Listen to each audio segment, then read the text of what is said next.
multiple times, apparently, Bartlett's been offered $100 million or more for the rights for his podcast, like Kelsey Brothers have gotten, like McCall Her Daddy, I think, did with Sirius XM, was it? Like Joe Rogan did with what's Joe Rogan's deal?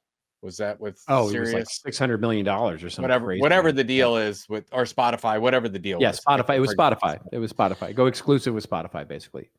And Bartlett continues to say no, according to sources, because doesn't want to add the additional advertising, likes having the limited amount of advertising, loves having 100% control over the show, is probably making money hand over fist right now anyways, and wants to create his own lifestyle as part of this thing. And I just say, hats off.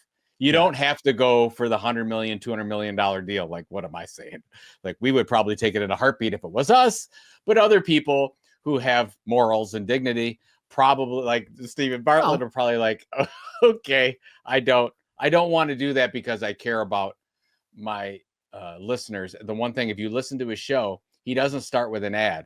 He starts with, hey, I'm really doing this for you. If you only 24% of you listening right now are subscribed, I really want you to subscribe. I'll work my heart out to give you the best show and have the best guests and all that stuff. And he does that instead of doing an ad in the beginning. I'm sure if he did a deal, that thing's gone. You know, they're going right to advertising. Oh, for sure. Point. Yeah. Anyways, sure.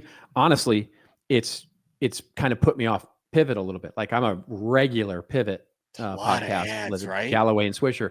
And now, they've got 4 ads in the beginning. They do 2 or 3 mid-roll. They do end-roll ads. They have so many ads now on their podcast. It's kind of a bummer, right? I mean, it's a bit of a bummer for the experience. And their ads are fine and they're quick and you can skip through them if you want. But it's a bit of a bummer for how much advertising is actually now part of that show.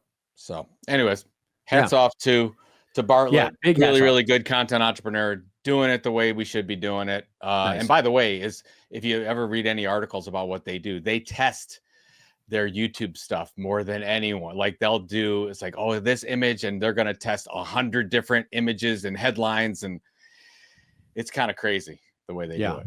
Meticulous about that stuff.